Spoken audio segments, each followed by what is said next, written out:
চলবে না।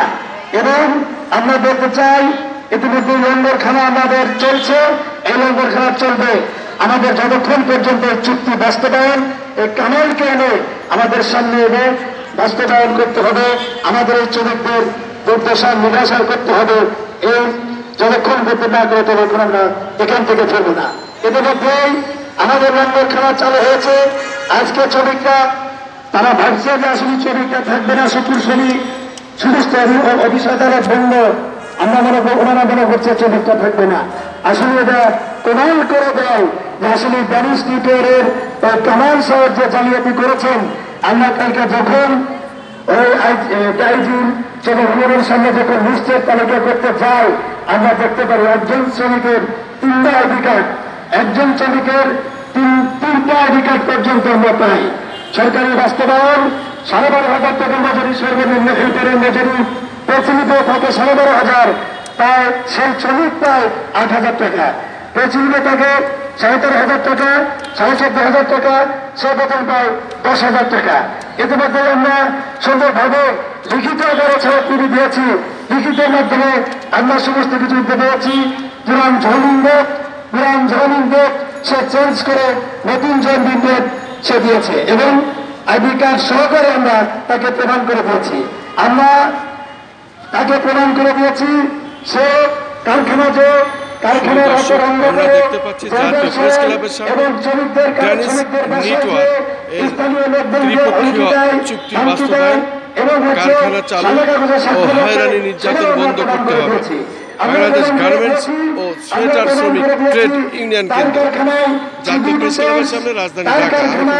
মালিক চেঞ্জ আমরা সেটা প্রদান করে দিয়েছি। আপনি একটা সরকারি অধিদপ্তর থেকে সুষ্ঠু একটা তদন্ত পাঠান। এই কথার যদি একটা কথা এক চুল পরিমাণ কোন প্রকার মিথ্যা বলে থাকি, আপনাদেরকে আমাদের খুঁজতে হবে। আমরা স্বেচ্ছায় যে আমাদের হাতে লাগিয়ে আমরা কারাগারে বন্দী থাকবো, এই শ্রমিকদের যদি থাকে। ইতিমধ্যেই লঙ্গরখানা চলা অবস্থায় আজকে আইজি মহোদয়ের ওখানে আমরা যখন খাবারের জন্য সমস্ত শ্রমিকদের খাবারের জন্য ওখানে নিয়ে যাই, রাজীব নামক পুলিশ, উনি মনে হয় এসআই অথবা জানি না তার পদবি কি, উনি যে মোটর সাইকেল ব্রেক করে ওখানে বলে যে এখানে কি হইতেছে। আমি বলছি যেখানে রান্না করতেছে, রান্না এখানে শ্রমিকদের খাবে আবার চলে যাবে। উনি বলে এটা কি বাপ দাদার সম্পদ। আমি বলছি যে বাপ দাদার সম্পদ আমারও না, বাপ দাদার সম্পদ আপনারও না। সুতরাং এটা কারণ প্রত্যেক সম্পত্তি না, আপনি বললেই যে হুমকি দিলেন চলে যাবে তা না। এখানে পাক চলতেছে, শ্রমিকরা খাবে, এখান থেকে চলে যাবে বলে এটা কেমন কথা বলেন। আজকে তো সরকারি অফিস আদালত বন্ধ, বলে বন্ধ। উনি তারপরে বলে যে আপনি তো বেশি কথা বলতেছেন, আপনাকে হ্যান্ডকাপ লাগাবো। আমি বলছি আপনি তো এটাই পারেন হ্যান্ডকাপ লাগাতে, কামালকে হ্যান্ডকাপ লাগিয়ে দিয়ে আসেন, তাহলে আপনি দেখবেন কত বড় বাহাদুরি।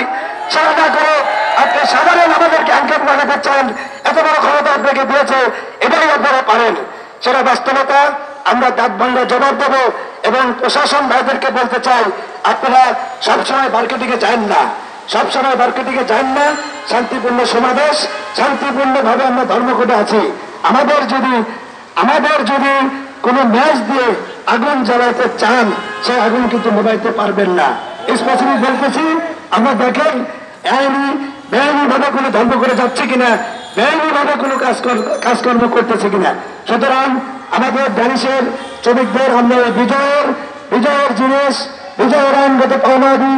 এই চুক্তি ভঙ্গ করে যে মালিক পাইতারা করেছেন, এই চুক্তি বাস্তবায়ন যতক্ষণ পর্যন্ত না হবে ততক্ষণ পর্যন্ত আমরা ঢাকা শহর এবং এই জনভবন থেকে ত্যাগ করছি না। এবং যা হয় আমাদের এটা মাথা পেতে নেব, সেই চুক্তি বাস্তবায়ন করে এবং এই কামালকে নিয়ে এসে সমাধান না হবে আমরা যাচ্ছি না।